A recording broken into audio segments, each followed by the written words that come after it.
Olá, pessoal, bom dia para vocês, 7 horas em ponto. Hoje é dia 22 de agosto de 2025, nós estamos começando a última edição da semana do seu Desperta, né? O programa com o qual você sai da cama todo santo dia. E olha, foi uma semana daquelas. A direita brasileira perdeu completamente o rumo, né? O mundo do bolsonarismo caiu. A gente conheceu, por causa da liberação do relatório da Polícia Federal, inclusive certos aspectos da intimidade de uma família cujas relações precisam ser diagnosticadas, porque não é possível que um filho se dirija ao pai da maneira como esse Eduardo Bolsonaro se refere ao Bolsonaro, ainda que o pai seja o Bolsonaro, né? Ainda que os valores dessa família sejam o reflexo disso que a gente viu essa semana. Mas no campo político, isso tudo tem uma repercussão muito grande. E por que foi uma semana muito ruim para o bolsonarismo? Primeiro, porque perderam completamente o rumo. Perderam o mote da defesa da liberdade de expressão, perderam completamente o sentido de uma luta que a cada dia que passa deixa mais claro que seu objetivo é beneficiar um único brasileiro, Jair Messias Bolsonaro, com um processo de anistia que o Congresso brasileiro não quer discutir, que a sociedade brasileira deplora por 7-1, né? De cada 10 brasileiros, 7 são contrários à concessão de anistia e acham que o Bolsonaro está agindo em função da defesa dos seus próprios interesses. Portanto, o bolsonarismo vai mal na articulação política, vai mal junto à opinião pública e, para terminar a semana da direita, o governo ontem conseguiu cravar uma vitória grande lá na Câmara dos Deputados com a aprovação do requerimento de urgência que antecede a votação do projeto de isenção do imposto de renda para quem ganha até R$5 mil por mês. Portanto, é uma semana de ouro, como há muito tempo o governo já não tinha, e para a oposição, uma semana terrível, uma quimera, né? Um verdadeiro pesadelo para a direita brasileira, né? E agora está todo mundo aí correndo já atrás de uma definição melhor de quem poderia ser o candidato. O Centrão está querendo cacifar o Tarcísio, mas o Tarcísio também não colabora, né? Ele tem sido um político mirim, faz articulações estranhas e está sempre se colocando em fria. Então esse é o quadro, é assim que nós vamos terminando essa semana, é assim que nós vamos sair para o nosso fim de semana, ainda com a perspectiva de termos a prisão definitiva, a prisão provisória do Bolsonaro, mas em ambiente fechado, não mais na casa dele, porque, como a gente viu, ele não se dobra às medidas coercitivas. Ele espalhou mais de 300 vídeos na internet quando estava proibido pelo ministro Alexandre de Moraes de usar as redes sociais, e as suspeitas agora são mais graves ainda, né? Porque descobriu-se que o Bolsonaro movimentou 44 milhões de reais desde 2023, a maior parte disso em Pix. E agora contra ele há também aí a suspeita de lavagem de dinheiro. Suspeita, aliás, que ronda toda a família dele, movimentações estranhíssimas. Então esses são os temas do nosso Desperta de hoje. Eu espero não intoxicar o seu fígado nesse café da manhã, desta sexta-feira, né? Já preparando aqui o terreno para você descansar no fim de semana. Mas nós já estamos avisados aqui no ICL, olha, não vão tomar todas, porque a qualquer momento a Polícia Federal pode bater lá na casa do Bolsonaro, tá? Então vamos ficar todo mundo sóbrio esse fim de semana. Bom dia, Alex Amorim. Hoje também não é um dia muito bom para os palmeirenses, não, porque o Palmeiras ontem só empatou e o Alex está meio tristão hoje. Vamos dar uma afagada no Alex aqui, porque assim ele não entra em depressão para o fim de semana. O que aconteceu, Alex? Conta para nós. Bom dia. Bom dia, Panunzo. Bom dia, comunidade. Sextamos, finalmente. Ontem, Panunzo, foi um dia muito triste para mim, palmeirense, porque eu perdi a minha noite inteira, das 9h30 até 11h30, assistindo aquele jogo que estavam falando que seria Libertadores. Os caras entraram no sono, parecia que eles tinham comido uma feijoada na quarta-feira depois do almoço. Tava numa preguiça. Eu fiquei muito triste. Lembrando que eu não assisti o jogo inteiro. Eu fui dormir faltando 40 segundos pro jogo acabar. Eu fiquei sofrendo até o finalzinho lá, Panusa. O Alex foi dormir 40 segundos antes do apito final. Pegou no sono rápido ou ficou remoendo lá na cama, Alex? Eu só dei uma postagem lá na minha página e fui dormir. Ontem, por via das dúvidas, eu dormi até que rápido, Panuso. Porque às vezes, quando é jogo importante e tudo, eu fico nervoso, eu vou dormir 00:30, coisa do tipo, pra acordar 4h da manhã. É triste. Duro, né? Sim. Bom, eu lamento por você, né? Mas o Palmeiras é isso, aquele time que vai e não chega. Vai e não chega. Ele chega até bem pertinho, mas não rola, né, Alex? Sim. Os palmeirenses estão irritados com o seu time aí. Mas, gente, não vale fazer atentado terrorista também, né? Tá? Eu sei que vocês têm motivo para ficar bravos, mas... E aí, o que acontece? O Palmeiras saiu? Não, Panuso. Eu vou colocar aqui a arte na tela. Ontem, como o Palmeiras ganhou de 4-0 lá em Lima, no Peru, automaticamente o Palmeiras entrou um pouco mais relaxado, já era de se esperar, e foi esse jogo apático 0-0 por conta da vitória elástica no primeiro jogo. Agora o Palmeiras vai enfrentar o River Plate, nas quartas de finais, e lembrando que o Palmeiras, como foi a melhor campanha desde a fase de grupo, sempre decidirá em casa, então o primeiro jogo será na Argentina e o segundo no Allianz Parque, porém não tem data definida e terá após o sorteio da Conmebol, Panuso. Agora me explica como é que o Palmeiras vai lá no Peru, mete 4 e aqui em casa empata um joguinho desse. Então, Panuso, ontem o Abel colocou um esquema novo. O Abel colocou 3 zagueiros, o esquema sempre é 4-4-2 agora. E ontem ele entrou com o Gustavo Gomes, Murilo e Mikael e colocou o Felipe Anderson para fazer a lateral esquerda. Então ontem ele fez isso para testar o time, testar alguns novos jogadores, mas não deu muito certo, tanto que no final ele tentou colocar o Piquerez, o Kelvin, o Aníbal ali no ataque, no meio campo para tentar fazer a diferença, porém o time estava relaxado e infelizmente a gente teve que ver aquele jogo de bola que aconteceu ontem. O famoso Palmeiras se ferrou, né? Sim, e eu mas queria dar não aqui, totalmente. Queria também expressar a minha tristeza pela minha filha, Vitória, botafoguense, né? Porque 2-0 e aí sim, o Botafogo já era na competição, né, Alex? Sim, Panuso, ontem o Demori falou nenhum que ele é mãe de Iná. Eu estou falando hoje que semana passada eu avisei que o resultado aqui no Engenhão foi de 1-0 do Botafogo, foi bem abaixo.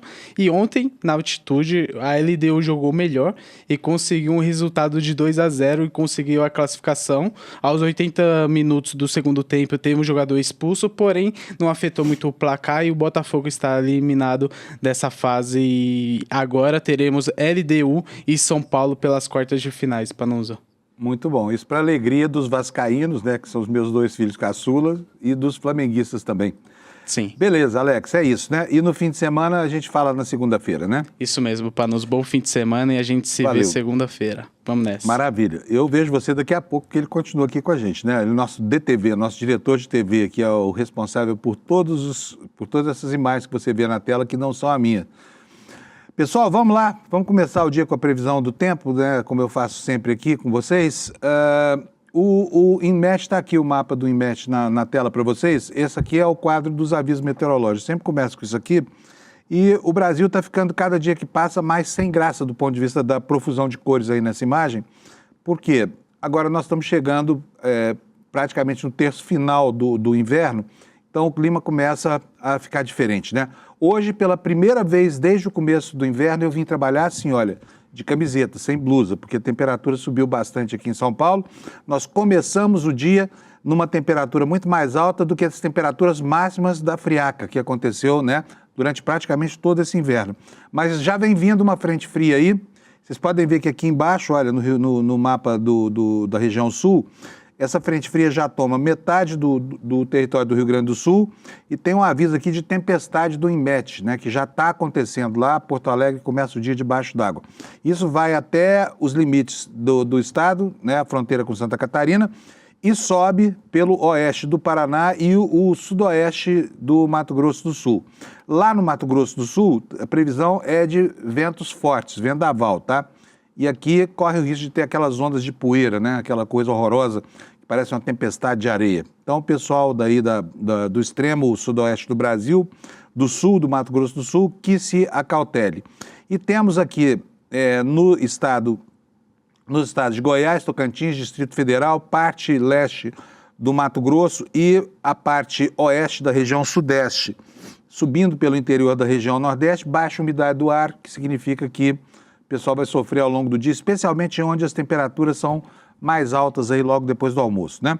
Agora, pessoal, vamos aqui para a previsão do tempo nas capitais. Como as temperaturas estão subindo, eu vou aproveitar aqui, vou até aproximar mais aqui o mapa para vocês, só para a gente ver aqui a quantas vai chegar essa temperatura mínima hoje, né? Mesmo com a chegada de uma nova frente fria. Olha só que diferença. Porto Alegre começou o dia com 16, vai até 20. Florianópolis, de 17 a 24. A geladeira do Brasil quebrou, tá? Curitiba, que apresentou temperatura de 3, 4, 5 graus, agora começou o dia com 13 graus e a temperatura vai até 25, então o pessoal vai guardar de novo o casaco lá no baú e botar naftalina. Mas não vai durar muito isso não, tá? Porque logo volta o frio aí. Aqui em São Paulo, a mínima foi de 16 graus, um alento, a máxima será de 32, um castigo. A máxima, o dobro da mínima, né? E aqui na região serrana de Minas Gerais, olha, indo assim do nordeste de Minas até o sul, onde tem montanha, tem cerração. Então os motoristas que se acautelem. Preciso lembrar aqui que Minas Gerais é o estado com as estradas mais perigosas do país. Então quem está viajando por Minas Gerais deve ter todo cuidado porque o dia começa com cerração, tá bom? Em São Paulo, já falei, 32 a 26, no Rio de Janeiro, temperatura acima dos 30 na hora mais quente do dia, 32 graus, como gostam os cariocas, né? E a mínima também vai fazer com que muita gente hoje saia de casa sem casaco, né? 22 graus. Lá em Vitória, teremos uma variação de 19 até 27, em Belo Horizonte, de 17 a 29, Mato Grosso do Sul, que sofreu bastante com essas ondas de frio, a temperatura mínima na madrugada foi de 22, a máxima será de 35, sem chuva. Sem chuva também em Goiânia e em Brasília. Em Goiânia a temperatura vai de 16 a 34 e em Brasília de 14 a 28. 34, Goiânia já é para devolver a cidade, né? Aquele calorão que faz lá. Olha, e nós teremos aqui em todo o litoral do Nordeste, aqui, olha, desde o Rio Grande do Norte até o sulzinho da Bahia, chuvas hoje, previsão de chuva, pode chover em todos esses lugares aqui, mas a variação, o gradiente térmico não muda, né? Está aí entre 22 e 27, 22 e 26, 22 e 28, tá bom? Pessoal, então esse é a previsão da meteorologia para o Brasil. Sobre o veranico, nós temos aqui, vou pegar uma carona aqui com o site do G1, tem uma matéria aqui na tela dizendo que o veranico atinge o pico nessa sexta-feira no sudeste do centro-oeste e já acusando aí a chegada dessa frente fria, causando temporais no sul. Depois da frente vem o quê? Vem a massa de ar frio e aí as temperaturas tendem a cair, né? Vamos ver o que diz aqui o G1 sobre isso. O terceiro veranico do ano começou na última quarta-feira, atinge seu pico nesta sexta e também no sábado. Com isso, algumas capitais do Sudeste e Centro-Oeste vão registrar temperaturas típicas de pleno verão em agosto, com máximas próximas de 35 graus, além de ar muito seco, né?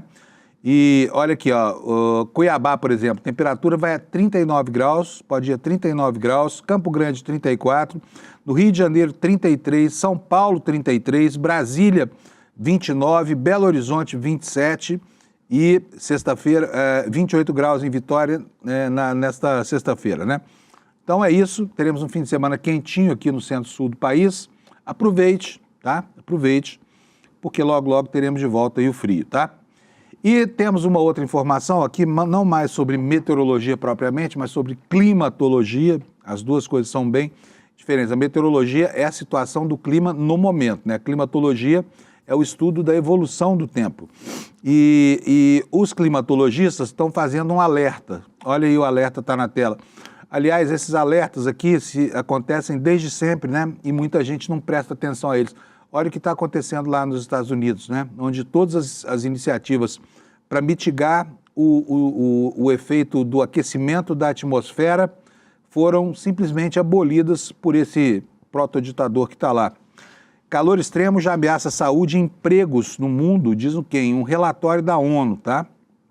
Organização Mundial de Saúde e a Organização Meteorológica Mundial, são dois órgãos da ONU, divulgaram ontem um relatório conjunto sobre os riscos do calor extremo para os trabalhadores. O documento chama Climate Change and Workplace Heat Stress, Mudança Climática e Estresse Climático no Trabalho, em tradução livre, reúne 5 décadas de pesquisas e alerta para os impactos das temperaturas na saúde e na produtividade. O que diz aqui a matéria, sem me estender muito nesse assunto? Calor extremo já afeta bilhões de trabalhadores em todo o mundo, sobretudo em setores como agricultura, construção civil e pesca. O relatório aponta para o problema da queda da produtividade. A cada grau acima, olha só que informação interessante, a cada grau acima de 20 graus Celsius, estima-se uma redução de 2 a 3% no desempenho laboral. Aproximadamente metade da população mundial já enfrenta consequências adversas das altas temperaturas. Os riscos à saúde incluem desidratação, insolação, problemas renais, distúrbios neurológicos que podem comprometer a vida profissional e vai por aí afora, né? Então, se a temperatura acima dos 20 graus, né? Acima de 20 graus, cada grau provoca 2 a 3% de perda do rendimento. Então, se nós tivermos 10 graus, né, que é uma temperatura corrente aqui em boa parte do território brasileiro, uma temperatura de 30 graus implica uma redução da produtividade de 20 a 30%. É um dado assustador esse aqui, né? E pode, se mal empregado, pode ser até estigmatizante, né? Bom, vamos lá, gente. Vamos para o noticiário político.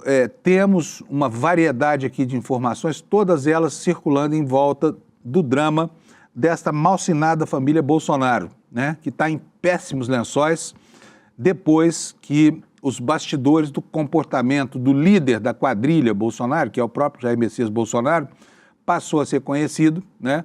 E, inclusive, as ofensas que acontecem dentro da casa dele, né? Em que um filho manda um pai tomar no cu.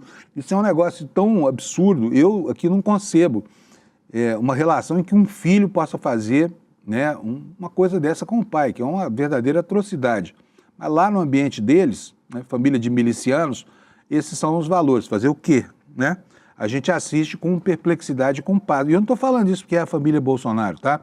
É porque em qualquer família, um filho mandar o pai dessa forma, para esse lugar aí, que eu não vou nem repetir aqui porque é desnecessário, isso é uma atrocidade, né? No meu mundo, por exemplo, isso não cabe.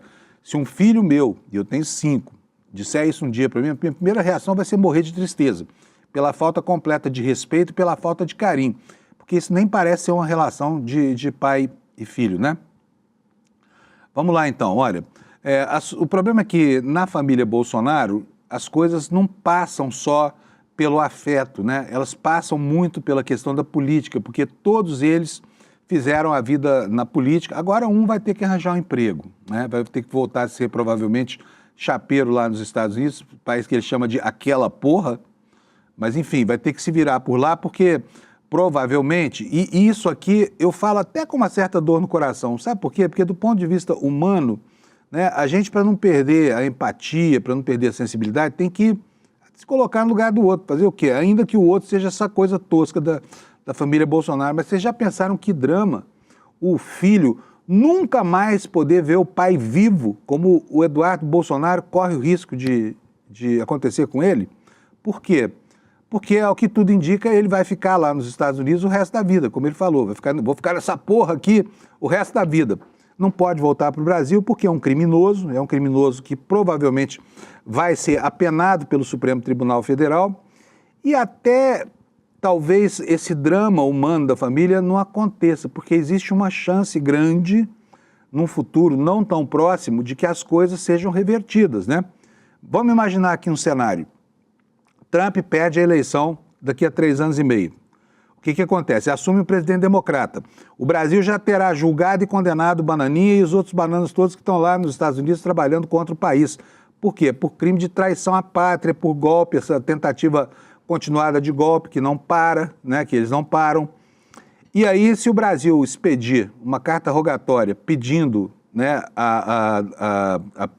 enfim, que ele seja capturado em território americano, não vai haver o Trump para proteger. Nesse caso, o filho vai encontrar o pai na cadeia, porque a menos que a democracia brasileira entre em colapso, o que não está no radar de ninguém, Bolsonaro vai ser condenado a mais de 40 anos de prisão.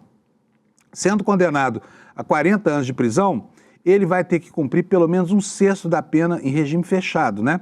Então, é complicado, vai ficar sem viajar para os Estados Unidos e esse é o drama humano, o filho que não vai poder nunca mais ver o pai. Eu me compadeço disso, embora sejam lá pessoas da família Bolsonaro e a despeito de as relações não ensejarem nenhum afeto, apenas, né, uma negociação política persistente e desrespeitosa entre eles ali. Mas vamos lá, olha, a bronca está ficando pior, porque com os novos elementos coletados pela Polícia Federal, ficamos sabendo, como você vai ver aqui na tela, que o Alex vai colocar para a gente, ficamos sabendo aqui pelo site do ICL, iclnoticias.com.br, que o Bolsonaro recebeu 44 milhões de reais desde 2023, né? E desse total de 44 milhões de reais, ele recebeu quase metade em Pix. né? A família da rachadinha, a família dos saques fracionados, a família que agora achaca o Pix, recebeu o Pix de 44 milhões de reais. Você se lembra daquela campanha que o Bolsonaro fez? Recebeu 17 milhões em Pix, né? Ninguém sabe quem foi que mandou tanto dinheiro assim para ele, mas agora tudo isso entra no radar da Polícia Federal, tá? E aqui a nossa reportagem afirma que há indícios de lavagem de dinheiro e de outros ilícitos penais por parte do ex-presidente e também desse filhote estranho dele, o Eduardo Bolsonaro. A matéria é da Folha Press, assinada pela Renata Galfi e pelo José Marques. A Folha Press é uma agência que o ICL Notícias assina. E o que é que diz a reportagem? Jair Bolsonaro, do PL, recebeu cerca de 44 milhões e 300 mil reais nas contas bancárias de março de 2023 a junho de 2025, é o que apontam os dados de análise da Polícia Federal juntados ao inquérito sobre as suspeitas de obstrução de julgamento da trama golpista, aquele documento que a gente, com pasmo, conheceu ontem, né? E documentos que levaram ao indiciamento do ex-presidente e do filhote dele, aquele sujeito estranho, Eduardo Bolsonaro, análise baseada em informações do COAF. A maior parte desse valor se concentra em apenas um ano. Foi de março de 23 a fevereiro de 24, quando o ex-presidente recebeu pouco mais de 30 milhões de reais. Já segundo o segundo maior montante recebido foi de 20 de dezembro de 2024 a 5 de junho desse ano, 11 milhões e 100 mil reais. Chove dinheiro na conta desses Bolsonaro, né? Chove dinheiro. Olha, ao todo, no período de quase 2 anos, 20 milhões e 700 mil reais recebidos foram provenientes de transações em Pix, sendo que cerca de 19,3 milhões foram enviados de março de 2023 a fevereiro de 2024. Eu não me lembro bem, mas eu acho que esse é o período da campanha do Pix que ele fez, né? Enquanto o montante recebido do PL em todo o período, segundo esses dados, foi de 1 milhão e 100 mil reais. Portanto, nós tivemos aí pouco mais de um ano e meio, 1 milhão e 100 mil reais que poderiam corresponder ao salário que ele ganha lá do PL. Em meados de 2023, aliás, fizeram uma campanha para arrecadar dinheiro para Bolsonaro pagar multas e advogados, o que gerou uma onda de doações em Pix. O relatório da PF só relata os recebimentos, mas não cita a campanha. O órgão diz que há suspeitas de indícios de lavagem de dinheiro e de outros ilícitos penais por parte do ex-presidente e também de Eduardo Bolsonaro. A defesa de Bolsonaro não se manifestou, Eduardo Bolsonaro não foi localizado para comentar. E em relação ao indiciamento, a defesa do ex-presidente afirmou ontem que recebeu a notícia com surpresa e que jamais houve o descumprimento de qualquer medida cautelar previamente imposta pelo Supremo Tribunal Federal. Já Eduardo chamou em nota na noite de quarta de crime absolutamente delirante os apontamentos que resultaram no indiciamento, né? Então tá aí, olha, a informação, mas complementando aqui, né, 19 milhões e 300 mil reais em Pix, segundo a análise da PF, foi identificado como parte envolvida nas comunicações reportadas por unidade de inteligência financeira ao COAF, é muita grana, o COAF identificou, e ainda de acordo com a investigação, essas operações financeiras com suspeita de lavagem de dinheiro e outros ilícitos nas contas de Bolsonaro ocorreram entre 1º de março e 5 de junho, entre 1º de março de 2023 e 5 de junho de 2025. Portanto, são 26 meses, né? 26 meses. Já o PL, partido de Bolsonaro, que aparece como principal pagador nesse período de um ano, transferiu um montante de R$ 291.700 reais a Bolsonaro.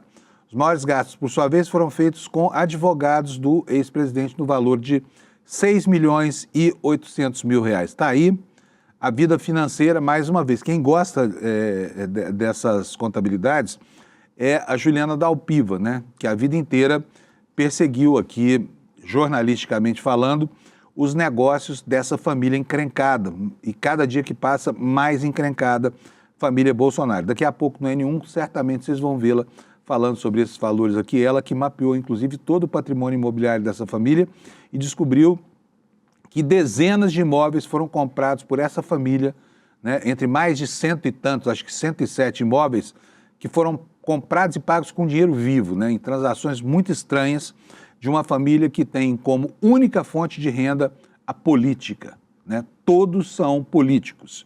E é de lá que sai o dinheiro deles, direto ou indiretamente, não se sabe qual é. Mas vamos saber, né? Aqui temos outra vez, aqui, olha, agora sobre o Eduardo Bolsonaro, a informação, né, de que o COAF também está de olho nele, tá? COAF suspeita de lavagem de dinheiro em transferências de Eduardo. Um relatório do COAF identificou suspeitas de lavagem de dinheiro em operações financeiras de Eduardo Bolsonaro. Recebeu R$ 4.160.000 de setembro de 2023 a junho de 2025 e transferiu R$ 4.140.000. As operações suspeitas de lavagem de dinheiro, no entanto, ocorrem desde março de 2023, segundo o COAF. O principal remetente de recursos foi quem? Foi o pai, Jair Bolsonaro. Destinou R$ 2.100.000 ao filho. Eduardo também recebeu R$ 683.600 da Eduardo B. Cursos, empresa da qual ele e a mulher Heloísa são sócios, né? Entre os principais destinatários está uma empresa de câmbio que recebeu R$ 1.700.000. Heloísa recebeu R$ 212.300. O relatório do COAF foi incluído no inquérito da Polícia Federal. Bolsonaro e filho foram indiciados pelos crimes de coação no curso de processo, tentativa de abolição violenta do Estado Democrático de Direito. O relatório final foi enviado ao Supremo, ou será enviado ao Supremo agora, né, na sexta-feira. O documento apresenta comunicações financeiras suspeitas de lavagem de dinheiro e outros ilícitos e diz o seguinte: fica a cargo da autoridade policial solicitar novas pesquisas caso entenda necessário, bem como avaliação sobre posteriores diligências relacionadas, é o que diz esse relatório, tá? Vamos mais aqui, vamos caminhar aqui. Aqui tem outra vez a matéria no site do ICL, falando sobre o indiciamento, né? E vamos agora à situação de Jair Messias Bolsonaro, a situação processual. O homem está enrolado, gente, ele está muito enrolado. Ele não respeitou as medidas cautelares. Hoje, às 20h30 da noite, termina o prazo para que ele preste explicações ao Supremo sobre a tentativa de fuga para a Argentina, né, justificada como pedido de asilo, documento que foi encontrado no telefone celular dele e que data de dezembro de 2024. Portanto, por óbvio, houve uma tentativa, uma preparação de um plano de fuga para o Brasil, amparado por essa carta destinada a Javier Milei, que é um aliado, né, neofascista do time dos Bolsonaro, e que poderia recebê-lo lá como asilado político. O plano não foi levado a efeito, mas tinha tudo para ser deflagrado, inclusive porque Bolsonaro iria para aquele país, foi, né, alguns dias depois. Não se sabe por que ele não deu consequência a esse plano de fuga. Mas, de qualquer forma, um dos motivos que levam a decretação de medidas cautelares no caso do Bolsonaro é a suspeita de que ele se prepara para fugir do país. Afinal de contas, ele já esteve por 4 dias na Embaixada da Hungria com o mesmo propósito. Foi exatamente nesse período em que surgiu essa carta com pedido de asilo ao governo da Argentina.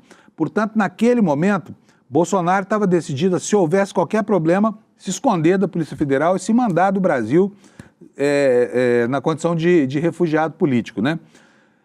Isso faz com que os radares da PF se acendam, mirem Bolsonaro e o comportamento dele. Por quê? De onde nada se espera, diz o Barão de Tararé, daí é que não sai nada mesmo, né? Então, assim, não se espere de Bolsonaro coragem suficiente para enfrentar um processo de encarceramento. Ele não terá, tá? Está aqui resistindo porque a hora de prendê-lo está chegando, mas ainda não chegou. E quando será essa hora? Agora, em função de todas essas confusões, pode estar muito perto esse momento. Os motivos, o ministro Alexandre de Moraes já os tem, né? Vamos saber se fará uso deles ou se manterá o Bolsonaro encarcerado na própria casa, onde ele sobejamente tem rejeitado se enquadrar naquilo que a justiça determinou a ele, né? Principalmente manter-se afastado das redes sociais. Ele, embora não tenha aparecido nos últimos dias, tem usado as redes sociais sistematicamente para quê? Para insuflar as suas redes pelos aplicativos de mensagens, né? O WhatsApp e o Telegram. E aqui temos no Brasil de Fato hoje essa manchete que o Alex está mostrando aí agora na tela para a gente. Novo indiciamento do Bolsonaro pode levar à prisão preventiva, avalia o cientista político, como é o nome dele, gente? Eu vou ler aqui para vocês porque eu esqueci o nome dele, mas vamos lá. O ex-presidente Jair Bolsonaro e seu filho, deputado federal pelo PL, foram indiciados nesta quarta-feira pela Polícia Federal pelo crime de coação no curso de processo e tentativa de abolição do Estado de Direito. A partir do relatório da PF, o ministro Alexandre de Moraes do Supremo deu 48 horas, essas que eu falei que se encerram hoje às 8 horas da noite, 8h30, para que o Bolsonaro se manifeste em relação ao pedido de asilo político encontrado no celular dele. Rafael Cortes é o nome do cientista político aqui citado pelo site. Para ele, o novo indiciamento do ex-presidente pode se transformar em um pedido de prisão preventiva. O que diz o Rafael? Mais uma vez, o Supremo, por meio das investigações da Polícia Federal, encontra evidências de que o ex-presidente, em algum momento, descumpre medidas cautelares. Esse é mais um dos elementos que pode se traduzir, eventualmente, em uma prisão preventiva. Opinião compartilhada, aliás, por muitos advogados criminalistas, né, que se manifestaram nas últimas horas em relação a isso. E entre eles, por exemplo, o juiz Walter Maerovitch, né, que tem dito que os motivos estão dados. Portanto, agora é saber se convém ao Alexandre de Moraes engaiolar este pássaro gordo ou mantê-lo onde está, na sua gaiola de ouro privada, né? Mas está chegando a hora. Então, esse fim de semana pode ser emocionante para a família do Bolsonaro e para nós também aqui, que já estamos preparados aqui para a qualquer momento sair, né?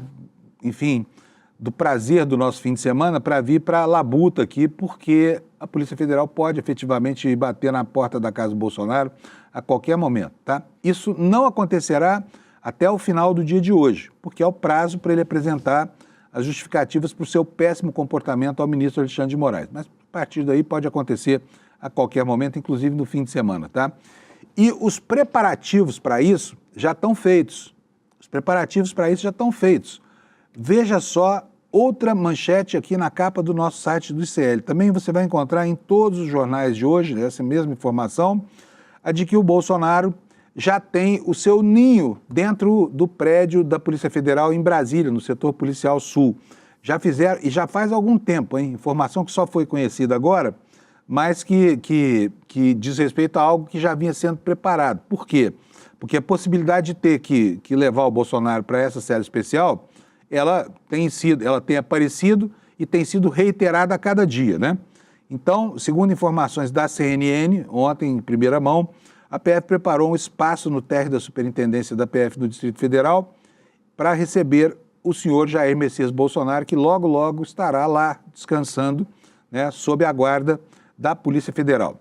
A matéria diz o seguinte: a PF já tem uma cela especial temporária pronta para o caso de prisão em regime fechado do presidente Jair Bolsonaro, que atualmente cumpre recolhimento domiciliar. Informação foi dada pela jornalista Débora Bergamasco e também Jonas Maia, da CNN Brasil. Segundo informações das jornalistas, a PF preparou um espaço no térreo da Superintendência no Distrito Federal, localizado no setor policial sul de Brasília. Esse local é uma sala improvisada, tem banheiro reservado, tem cama, mesa de trabalho, cadeira e televisão. O ex-presidente Fernando Collor de Mello ficou temporariamente preso em uma sala especial como cela preparada para Bolsonaro em Maceió. Era a sala do diretor do presídio estadual. A cela de Bolsonaro, já ganhou até apelido, né? A cela do Bolsonaro, como vem sendo chamada por policiais do DF, é para custódia individual e pode ser ocupada, inclusive, por outras autoridades, viu? Vocês aí, bolsonaristas que estão encrencados com a justiça, tem um espacinho ali para vocês, tem um cafofo pronto, ali na Superintendência da PF em Brasília, tá? Espaço montado há mais de 3 meses, para ser usado para receber ali qualquer autoridade eventualmente presa, inclusive o Bolsonaro. Segundo a matéria da CNN, os delegados avaliam possibilidades caso o Supremo determine a medida de prisão fechada. Com isso, haveria alternativas de prisão militar, já que Bolsonaro é do Exército, em um batalhão da Polícia Militar do DF, como foi o caso, por exemplo, do ex-ministro Anderson Torres, ou então lá na própria Superintendência da PF. Se essa terceira possibilidade for concretizada, então a cela especial já está prontinha para o cumprimento do mandato. Bolsonaro, fique tranquilo, né? Você só vai mudar um pouco de endereço, vai sair da sua casa lá no Jardim Botânico em Brasília e vai para a Superintendência da Polícia Federal, onde ficará recolhido aos costumes, se o seu mau comportamento der ao ministro Alexandre de Moraes razão para te trancar de uma vez por todas, tá bom? Enquanto isso, né, a perspectiva de prisão, os acontecimentos deletérios para esse grupo político dessa semana estão provocando uma correria, eu diria até um barata-voa na política pelo lado da direita. Por quê? Porque os partidos que são bolsonaristas declarados e bolsonaristas enrustidos estão tentando antecipar a nomeação, a unção do governador de São Paulo, Tarcísio de Freitas, como o candidato deles, coisa que o Bolsonaro tem impedido, né? E os filhos também têm impedido, especialmente o Eduardo, do jeito deles, até com muita grosseria, né? E está aqui a informação na Folha de São Paulo de hoje, de que o Centrão e a direita, olha, estão correndo para consolidar o Tarcísio, para conter o clã Bolsonaro, que já virou um problema para a direita brasileira, e disputar uma vice, né? Revelação de conversa pela PF é vista como desgaste para a família e fator para elevar a pressão por unidade. Eu vou ler aqui para vocês. O indiciamento e a divulgação da troca de mensagens entre Jair Bolsonaro e o filho Eduardo foram vistos por integrantes do Centrão e partidos de direita como uma janela para ampliar a pressão por unidade em torno de uma candidatura presidencial de Tarcísio Freitas, do Republicano, o que inclui a definição do vice na chapa. Os maiores partidos de centro e direita do país defendem há tempos a consolidação do governador de São Paulo como o nome que irá enfrentar Lula em 2026, só que eles enfrentam uma indefinição do Bolsonaro, que não abre mão do seu espaço político e, a despeito de estar inelegível, ele se mantém como o candidato de todo esse mundo, né? E está inelegível por causa de uma condenação na Justiça Eleitoral, no TSE, por causa da reunião dos embaixadores e a transmissão dessa reunião, que era um compromisso de campanha pela EBC, né? E agora vai ser condenado, a partir do começo de setembro, no curso do processo criminal. Quer dizer, a situação dele só vai se agravar e essa candidatura é uma miragem, só cabe na cabeça deles, né? E o que está incomodando esse grupo, que depende da definição de um novo candidato para não deixar o espaço político à direita vago, enquanto esse campo tem a sua popularidade, né, e o seu cacife eleitoral drenado. A matéria prossegue aqui. Mais do que o indiciamento por suposta tentativa de obstruir esse processo, a troca de mensagens entre Eduardo e o pai indica divergências em relação à atuação política da família e uma forte desconfiança por parte do deputado em relação a Tarcísio, que provocou reações entre os expoentes do mundo político do centro à direita neste dia de quinta-feira, ontem. Ainda que as conversas cristalizem o cenário de um campo minado para Tarcísio no seio da família Bolsonaro, políticos avaliam que as brigas tornadas públicas causam um desgaste principalmente para Eduardo, apontado como um nome radical do clã. E justamente o Eduardo, vou mostrar aqui para vocês, vou botar na tela aqui para vocês. Olha só, ontem o Eduardo publicou aqui essa foto, ele, Malafaia e Bolsonaro. Malafaia que o chamou de babaca, né? Chamou o Eduardo de babaca. E nessa foto, esse braço verde que você está vendo aí à direita de tudo é do Tarcísio, tá? Estavam os 4 em cima de um caminhão, então ele cortou a foto do Tarcísio, deixou só o cotovelo do Tarcísio aí e botou ele, Malafaia e Bolsonaro, tirando o Tarcísio da foto, que é mais uma manifestação, né, de incômodo deste ser, Eduardo Bolsonaro, com relação ao governador de São Paulo aqui, que quer porque quer consolidar a sua candidatura. Mas a mensagem era dirigida ao Silas Malafaia, né, que chamou o Eduardo de babaca, né, xingou de tudo quanto é nome. O Eduardo fala o seguinte, olha, tamo junto, pastor Malafaia, o mundo está vendo essa perseguição ao líder religioso. O curioso é que eles querem mesmo transformar, né, a verborragia do Malafaia em algo afeto a questão religiosa, que não é óbvio que não é, até porque o Malafaia pode até se dizer um líder religioso, mas ele nem lembra da existência de Jesus, de Deus, ele não cita o Velho Testamento, não cita o Novo, no máximo fala aquilo que até eu, que sou ateu, falo, vou rezar para que tudo dê certo, tá? Vou rezar por vocês, que isso não significa necessariamente fazer, né, um gesto de de inflexão religiosa, nada disso. É apenas uma expressão popular, como eu disse, até ateus como eu usam essas expressões aqui. No mais, toda a peroração, toda a verborragia, toda a retórica deste ser é uma... Você está vendo aí, o Alex, a minha página ou não? Deixa eu ver. Então tá, bota aí de novo. Isso é. Toda essa verborragia, ela nasce do quê? Nasce da atuação política de um homem que usa a capa de líder religioso com dois propósitos apenas. Um, tirar dinheiro de pobre, que é o ofício desse pastor Malafaia. Dois, justificar coisas como, por exemplo, né, o discurso de ódio que ele faz, um discurso verborrágico, um discurso pesado, carregado, a partir da perspectiva religiosa. Não há nenhuma conexão, né? E o terceiro é aí se firmar como, né, o Richelieu, o cardeal Richelieu do bolsonarismo e manter o controle sobre esse que ele parece tutelar, que é o Bolsonaro, né? Porque ali há uma relação de tutela mesmo, de relação visivelmente de tutela. Tira da tela para mim, obrigado, Alex, que eu quero voltar aqui para minha página de notícias. O noticiário hoje está cheio, né? Gente, isso aqui é algo que vai te deixar muito revoltado, sabe? O Banco do Brasil bloqueou o cartão do ministro Alexandre de Moraes. O Banco do Brasil, tá? Depois da decisão do Flávio Dino, está aqui no jornal Valor Econômico. É um jornal que eu busco sempre para mostrar o que acontece lá do outro lado, porque esse aqui é o jornal da Faria Lima, tá? É o jornal dos banqueiros do Brasil e de todos os rentistas. E é um jornal que tem noticiado de maneira bastante correta o que está acontecendo, tá?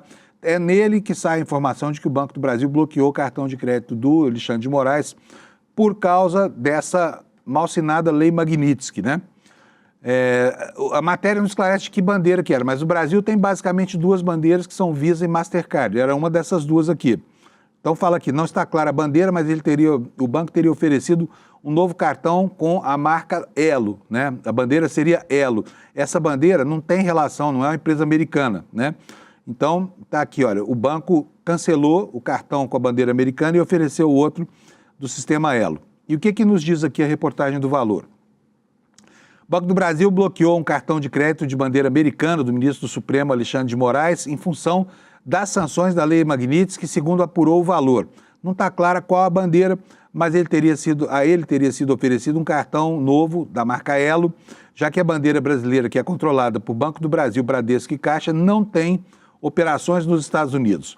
Procurado, o Banco do Brasil não se manifestou. Outras instituições consultadas pelo Valor comentaram que, por sigilo bancário, não podem informar se Moraes é correntista ou não. Quem tem os dados do cliente é o emissor do cartão, no caso o banco. E as bandeiras, apesar de serem as orquestradas do arranjo de pagamento, não têm visibilidade das informações do portador. E aí vem a minha pergunta. Se as bandeiras não têm informação da visibilidade do portador, por que o Banco do Brasil cancelou o cartão? O que faz com que o Banco do Brasil possa ser formalmente identificado pelo governo americano como alguém que está em curso nessa proibição da Lei Magnitsky, né? E justamente, gente, o Banco do Brasil, o primeiro banco, não sei se o Xandão tem conta no Bradesco, no Santander, nem é da minha conta saber isso, mas não há informação de que ele tenha tido cartão bloqueado em nenhum desses outros bancos aqui. Então, olha, o Banco do Brasil, às vezes a gente fica surpreso com o comportamento dessa gente, né? A despeito de haver a decisão de um ministro da Suprema Corte, o banco foi lá e simplesmente bloqueou o cartão do Xandão. Fica aqui a minha pergunta. Como é que ele vai fazer compra na Shopee agora, minha gente? Né? Como é que, se for para a Europa, ele vai pagar as contas de viagem dele por lá, usando que bandeira? Né? E isso tudo está tomando contorno de uma situação que nos indica claramente que o Brasil precisa livrar-se e livrar também os brasileiros do risco de serem enquadrados por vontade de um imperador lá de longe, que não sabe nada daqui, né? Como alguém que comete crimes terríveis contra a humanidade, contra direitos humanos, caso que, evidentemente, todo mundo sabe que não é o do Xandão. E ainda assim, instituições como o Banco do Brasil se dobram a essa nova forma de coação, né, que acontece a partir dos Estados Unidos, né? A matéria do Valor informa também, olha, que ontem os CEOs de grandes bancos que estiveram presentes em um evento em São Paulo, olha, Mário Leão do Santander, Roberto Salute do BTG, Milton Maluli, filho do Itaú, não quiseram comentar os desdobramentos da Lei Magnitsky. Os bancos estão, na miúda, né, na moita. Ainda assim, houve algumas declarações que poderiam ser interpretadas como indiretas nas falas dos banqueiros. Malui afirmou que o setor financeiro é uma das fortalezas que o Brasil tem e de que, como todo bom ativo, ele precisa ser bem cuidado. Sempre aparece algum risco novo para o sistema financeiro. Basta ler os jornais, disse ele. A informação de que um banco brasileiro havia bloqueado o cartão de Moraes foi publicada em primeiro pela Folha de São Paulo, sem especificar qual era a instituição. Mas é terrível ver isso acontecer, não é não, gente? Porque isso aqui coloca a nossa própria vulnerabilidade, sabe? Diante de um sistema draconiano, né? Que de lá de longe, lá do hemisfério norte, começa a tutelar as nossas comprinhas da Shopee, né? Que absurdo. Olha, mas aí por fora, também existe gente ajuizada e civilizada a ponto de entender que esse tipo de medida é uma atrocidade. E aí vou repetir aqui algo que eu tenho dito nos últimos 3 dias. Ontem até o ministro Alexandre de Moraes se manifestou nesse sentido. Falou, olha, vamos vencer isso na justiça americana. Tá bom, mas cadê o advogado? Cadê o processo? Cadê a ação, né? Enquanto isso, tem Rumble, Trump Media e todo mundo tentando fazer com que o juiz da Suprema Corte responda sobre atitudes que lhe competem a um juizeco da Flórida, lá nos Estados Unidos, né? Estado que, como se sabe, é formado por uma grande maioria de trumpistas, né? Que, inclusive, no judiciário, tem muitos deles, né? Assim como no Brasil, o judiciário, por óbvio, tem muitos bolsonaristas também.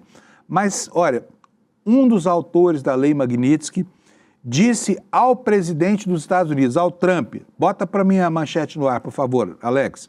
Olha, coautor da Magnitsky diz a Trump que aplicar a lei contra Moraes é vergonhoso e pede a revogação das sanções. O democrata afirma que a alegação apresentada por Trump para punir Moraes é falsa e que representa uma afronta ao eleitorado brasileiro e a todo o conceito do Estado de Direito. Quem é esse democrata? É um deputado chamado Jim McGovern. Ele cobrou uma carta pública enviada ao governo Trump que sejam revogadas as sanções aplicadas contra o ministro Alexandre de Moraes no Supremo Tribunal Federal com base na Lei Magnitsky. Esse parlamentar americano, que é coautor da lei, afirmou que o presidente dos Estados Unidos usa a legislação de forma inadequada com o objetivo de beneficiar aliados políticos. Ele diz o seguinte, aqui é uma declaração entre aspas, é, portanto, vergonhoso que o governo Trump tenha imposto sanções GLOMAG, né, a sigla pela qual é conhecida a Lei Magnitsky lá, de maneira contrária ao seu propósito, mirando os esforços do judiciário brasileiro para defender as instituições democráticas e manter o Estado de Direito.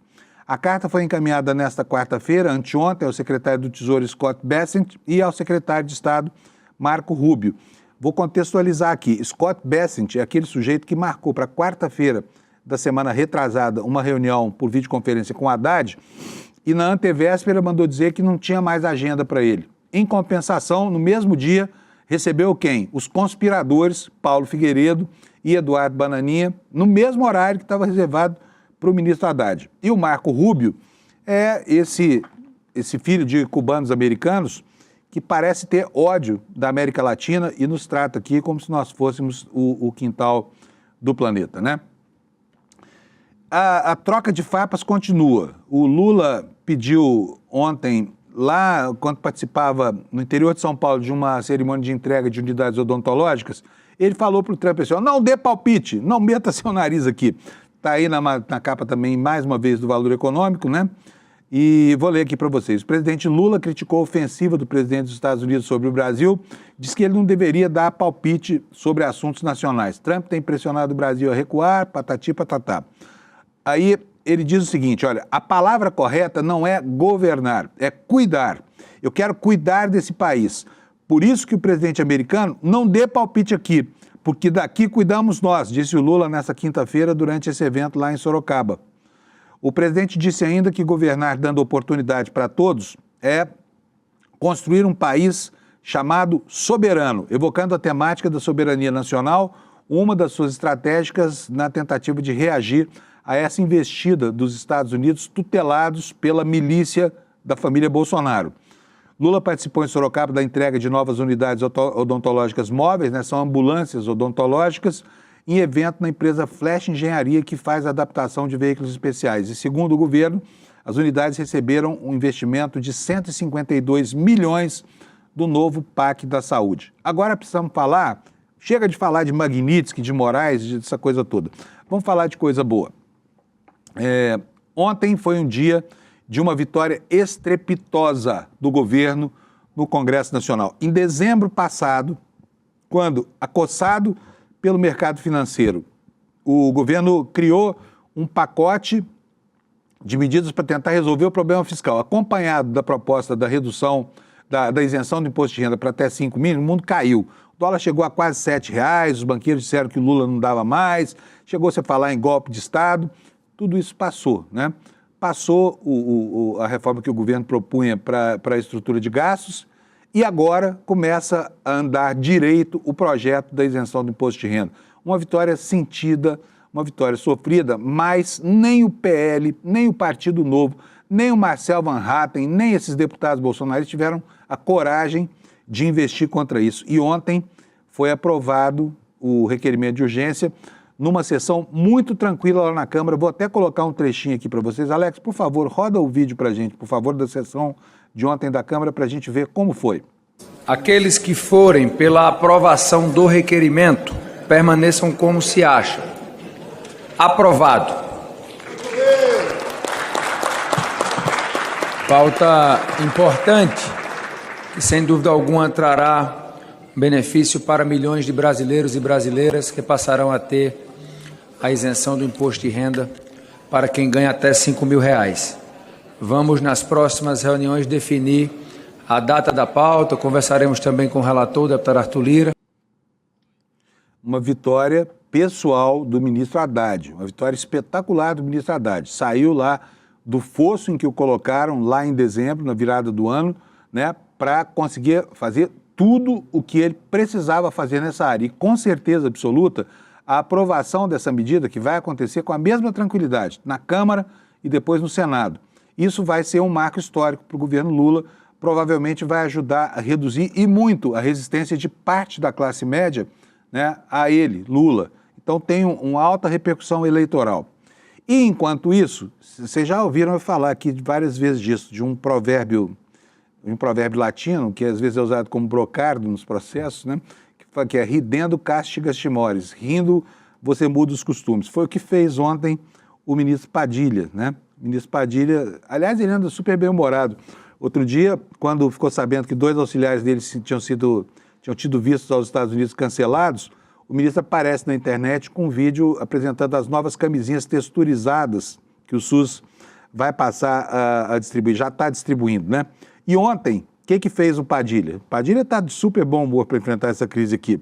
Fez piada, como você vai ver aqui na manchete do site do ICL, com a tornozeleira eletrônica de Bolsonaro e a meia nova do Lula. Olha, o Padilha está com a cara boa, é o melhor fair play do governo é o dele, tá? Matéria da Folha Press. Um dia após Bolsonaro ser indiciado novamente pela Polícia Federal, o ministro da Saúde, Alexandre Padilha, fez piada com o uso de tornozeleira eletrônica quando participou de um evento com o presidente Lula, ontem, quinta-feira. Bolsonaro passou a usar o equipamento, a tornozeleira, há cerca de um mês, enquanto Lula exibia um par de meias que ganhou de presente, né? Hoje o Brasil é definido assim, se você pode mostrar a sua canela, está tudo bem com você. Se você não pode, é porque você está encrencado, né? Então vamos lá, Bolsonaro passou a usar esse equipamento há cerca de um mês, Lula exibia um par de meias que ganhou de presente, e aí disse o ministro o seguinte, olha, tem gente que tem tornozeleira, tem gente que tem meia bonita, disse Padilha diante de jornalistas e câmeras de TV, arrancando risadas de alguns dos participantes do evento. O presidente do ministro estava em Sorocaba, no interior de São Paulo, para uma cerimônia de entrega de 400 unidades odontológicas móveis, vans equipadas para atendimento com dentistas. O presidente descia de um desses veículos e posava para fotos, enquanto o ministro ao seu lado fez a piada. E aqui aparece a canela deste senhor, desta alma penada, Jair Messias Bolsonaro, com a sua tornozeleira, ele se orgulhando de mostrar isso aqui, tentando fazer cara de coitado, né? Gente, ainda sobre a questão da redução do imposto de renda, um dado importante é que os mais ricos vão começar a pagar alguma coisa de imposto de renda, vão começar a pagar até 10%, enquanto o humilde do trabalhador de classe média vai continuar pagando, se ganhar acima de R$ 7.350, 27,5%. É uma diferença incrível. Mas o ministro Haddad fala, nós vamos devagar, né, para estabelecer um critério de justiça fiscal. Então, os mais ricos do Brasil, que não pagavam nada ou quase nada, passam a pagar. E o ministro Padilha falou sobre isso. Eu quero mostrar o vídeo para vocês. Põe para nós, Alex, por favor. O vídeo do Padilha. Uma professora de escola pública paga 10% de imposto de renda retido na fonte. Ela nem vê a cor do dinheiro. Ela não vê a cor do dinheiro. E uma pessoa que ganha 1 milhão por ano não está disposta a pagar 10%, que é a mesma alíquota da professora de escola pública. Tem alguma coisa de muito errado no Brasil. Eu penso que a reforma da renda, e algumas pessoas falam, mas essa é toda a reforma da renda? Não, nós estamos fazendo a reforma da renda desde o primeiro ano de governo. Eu citei aqui o paraíso fiscal, fundos familiares, que foram afetados por iniciativa do governo. Nós estamos fechando as brechas para que os super ricos escapem da tributação, que é o que sempre acontece. A pessoa sempre escapa da tributação. A alíquota do super rico de imposto de renda é 2,6%. E a gente está pedindo para a pessoa pagar um mínimo de 10%, completar 10%. E nem isso é possível. Mas dos 3 temas que você citou, 2 podem ser resolvidos com a aprovação de um PL, que é o PL da reforma do imposto de renda da pessoa física, o que já seria uma coisa muito benéfica para o Brasil, porque nós vamos começar a corrigir a desigualdade social no Brasil, que é persistente. O ministro Haddad tem cravado vitória. Olha, aguenta um rojão impressionante, né? Ele, durante muitos meses, esteve na Berlinda, as pessoas apostando que ele não ia aguentar a pressão, parecia tão desprestigiado lá no Palácio do Planalto, mas não, renasceu, está aí vivo, né? E se precisar do seu cacife político aí para representar o campo progressista na eleição, digamos assim, essa reputação está pronta para ele, né? Porque são realmente conquistas importantes que ele vem construindo devagarzinho, muito devagarzinho mesmo, né? A questão é o Banco Central, e a propósito disso, o meu amigo Zé Carlos Mimimi me cobra todo dia aqui, eu preciso dizer para vocês que aquele projeto chamado PEC 65 de 2023, que pretendia dar uma suposta autonomia financeira e autonomia administrativa ao Banco Central, está praticamente morto. Já não vai mais. Esse projeto preocupava muito, por quê? Porque o Galípolo tinha defendido a transformação do Banco Central do Brasil, vinha defendendo como uma autarquia privada, né? E isso daria muito mais autonomia do que o Banco Central já tem e poderia colocar em risco até mesmo os PIX, né? Mas ontem o governo acabou com a farra, mandou dizer que não tem essa história de mais autonomia para o Banco Central e no ambiente da Comissão de Constituição e Justiça mesmo, o assunto foi sepultado, né? Esperamos que esse assunto não volte à baila, porque primeiro não é hora de discutir mais autonomia para o Banco Central, é hora de discutir uma maneira de levar o Banco Central a reduzir os juros para que o Brasil possa começar a caminhar, né, ter de volta os juros no Brasil nunca são baratos, né? Mas, enfim, o problema é o spread. Mas a taxa básica encarece muito mais esse processo. Então, chega de autonomia para o Banco Central, que esse assunto fique lá nos arquivos do Congresso e a gente possa continuar caminhando para fazer com que o Banco Central se torne efetivamente um órgão que defende a moeda em benefício dos brasileiros e não em benefício dos banqueiros brasileiros, que é o que ele tem feito ao longo dos últimos anos, tá bom? Galera, seguinte, estamos indo para o fim de semana, tá? O programa está acabando. Vou mais uma vez convidar vocês, não deixe de assistir isto aqui, Como Salvar as Democracias, uma aula magna dada pelo Daniel Ziblatt, professor de Harvard.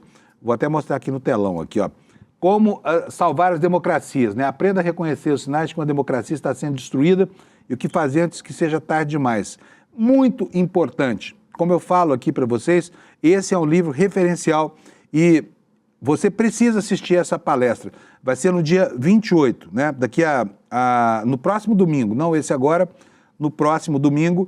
E você se prepare aí, se quiser agendar no seu computador aí ou no seu telefone celular um lembrete disso, olha, é só pegar seu convite aqui no despertaicl.com.br, tá bom? Simplesinho, fácil, rápido, sem frescura, sem demora e para todo mundo, para quem é assinante do ICL, para quem não é assinante, para quem faz parte da nossa comunidade, para quem só quer se informar melhor, porque essa, afinal de contas, é uma função pétrea da qual o ICL não abre mão, tá bom? Bom dia para você, bom fim de semana, olha o toque, toque, toque aí, fique atento, você pode escutar aquela musiquinha do Plantão da Globo, tá bom? Então, uma boa sexta-feira para você, bom descanso no fim de semana, a gente se encontra aqui na segunda às 7 para ver o que sobrou do mundo depois do fim de semana. Bye, bye, tchau! Em 2024, milhares de pessoas de todo o Brasil se reuniram para um encontro memorável.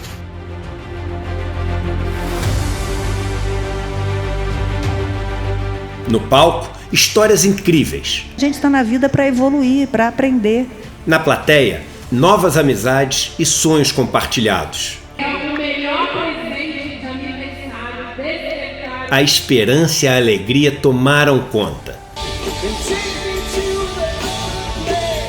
Vimos que um país mais justo, consciente e humano é possível. Vocês, espectadores, hoje são os protagonistas desse evento incrível e que desperta. Provamos que o conhecimento liberta e o coletivo transforma. Que a gente veio pra cá pra... Nós não precisamos ser médio, nós podemos ser grande, mas nós precisamos sonhar junto para ser grande. Mas esse foi só o nosso primeiro passo. Em 2025, o despertar volta ainda mais incrível, mais necessário, mais revolucionário, mais ICL do que nunca. Estaremos juntos para enfrentar um dos momentos mais difíceis de nossa geração. Chegou a hora de pôr a mão na massa, conspirar e agir, de se unir a milhares de pessoas que acreditam que chegou a hora da mudança e que ela só depende de nós. Despertar 2025. A revolução necessária. Viva esse encontro histórico com toda a comunidade ICL.